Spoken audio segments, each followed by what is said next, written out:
Hey guys, it's HypnoMarc and welcome to this edition of Hypnosis Hangout.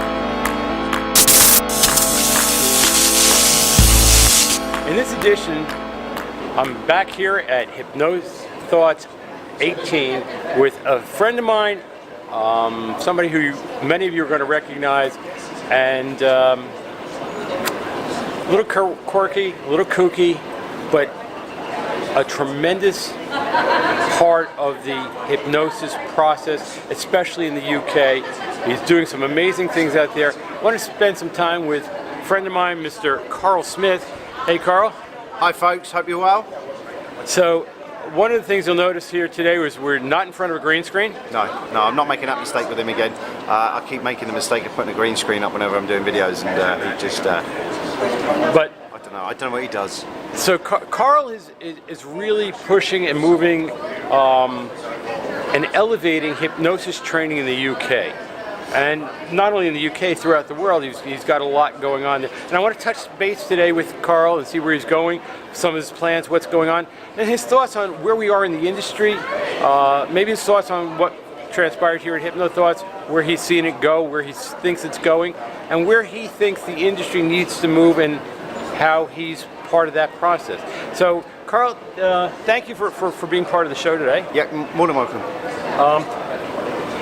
Wow, you've been pretty laid back this trip. I have, yeah. I've been pretty like just chilled out. I think because we've been so busy with the. I got the UK Hypnosis Academy back in the UK, and we've been so flat out really with training, back-to-back training, and it's we're getting immense reviews because I spend a lot of time teaching people that have been on elongated 10-month hypnosis courses that can't toffee for, they can't hypnotise still, or they haven't got the confidence to hypnotise. So my job is to come in and teach them confidence and self-belief that they can do it. And we've been flat out, non-stop with that type of work, really.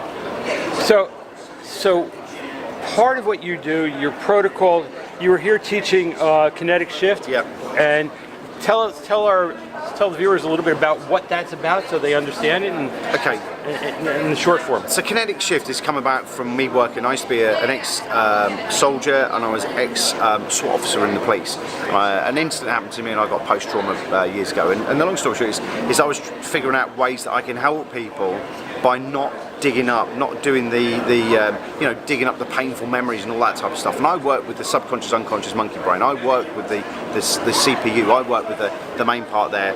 And the story is that Kinetic Shift is about 7 elements that are not. There's nothing new. It's the way that we deliver it that's new, and that's the key thing. Is that modalities, confusion, eye movement desensitization, and several confusion techniques and calibration, the way that we do things. And it's been working out really well. And we've been getting some tremendous results, especially at HT Live. There's some great videos of nigh on exorcisms. We're getting because I don't work with the cognitive math. I don't believe in cancer and CBT anymore. They're a product of the 1950s, 1960s, and we hold on to it because we've just got the beliefs and the values around it. However, the way that I work is very direct and very intuitive, and that's the way that we work, and that's the way I work nowadays. And instead of people going for 8, 9, 10, 15, 20 sessions, 3 years in therapy like I've had before, which is disgusting, I think working directly with the subconscious, unconscious brain is far more effective, and we get the results, and we've got the proof for it as well. So that's what Kinetic Shift is. So it's an exciting new area where we're working, and I think that's the whole beauty of what we do as hypnotists is we make changes, and we make changes that stick, and we do it very quickly. We're not a long, drawn-out talk therapy sessions. But more interesting is where are we as an industry? Where do we go from here? And what are the challenges that you see in the industry?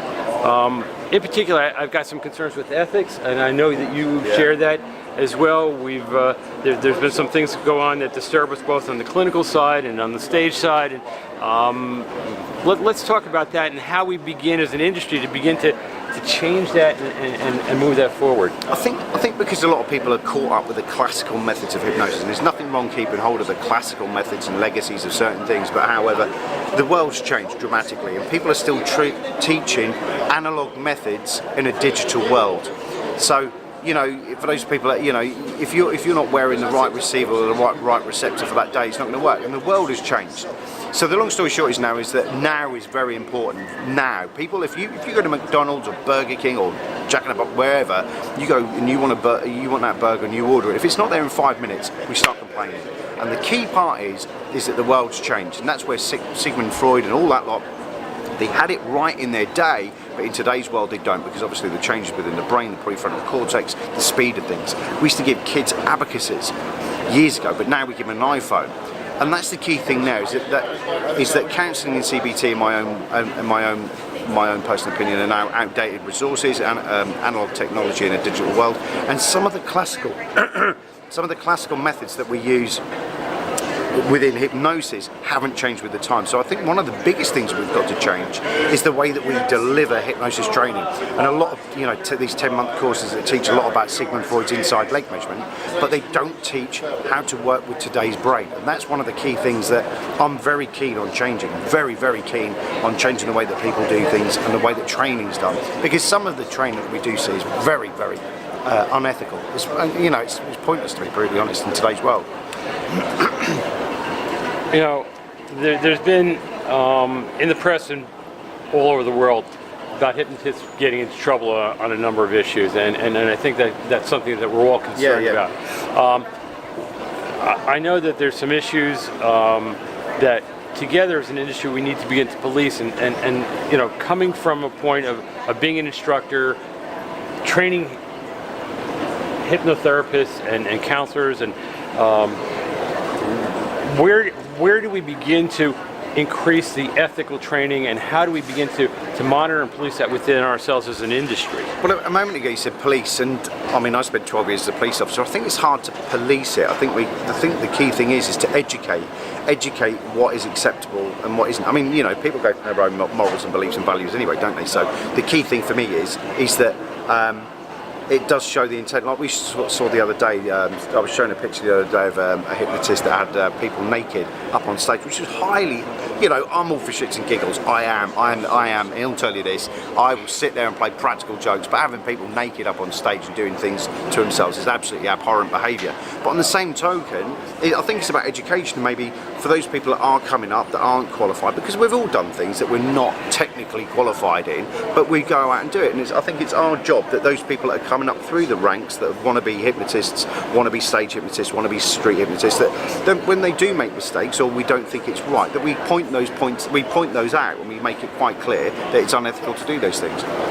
You know, one of the things that I've spoken about so far in this conference with a number of presenters, and you had an interesting thread on your Facebook on UK Hypnosis or thread, was about two therapists or two members who were having some issues between them, and how the community jumped in and it got a little bit ugly. But you know, as a leader, and you know, you jumped in and handled that. Yeah. So long story short is that one person a trainer had an issue with this person that had purchased some products off of them, and it was quite apparent that and I think being judgmental as a therapist or a hypnotist is a fucking horrid, disgusting thing to have, really, sitting there being judgmental about things. And what happened was somebody put a post up with their concerns about a certain person, thought it was a fraudulent action. What had actually turned out is that they'd changed their address on PayPal.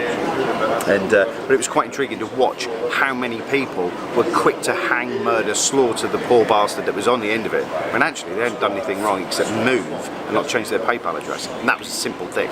I was quick to step in, really, and just point out, let's stop this straight away. You know, 83 comments later of people wanting to hang this poor girl.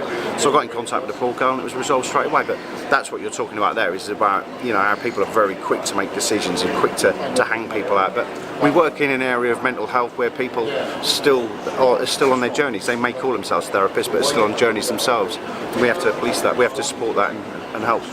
So what's next for Karl Smith and UK Hypnosis, and just Karl Smith, the crazy wild guy that we all know to love and appreciate.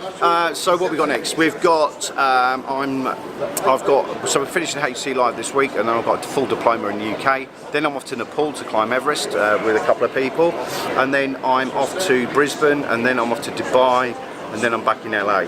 So I'm just global tropping all over the place basically. That's all I do with this stuff. A different path, career path than you ever thought you were going to take. And I know your story, you've shared it with us. I've been fortunate to be in a number of your workshops, and appreciate you for your humor and your forthrightness and your ability to just cut to the chase. Yeah. There's no BS in dealing with what you're going to do. We're not going to sugarcoat it. We're going to get in there. We're going to yank it out of there and get moving forward. Yeah, exactly. Yeah, there's no point in pissing around. I don't really. I'm very. My time in uniform has taught me to be very straight up with people and just be honest. And I have got a direct approach. I'm very direct in my methods, but they work. And not all the time, but they do work, and that's the key thing to it. Hey, this has been Hypnosis Hangout. I appreciate you guys watching it out there. I appreciate my guests here tonight. Remember, marshal the power of your mind.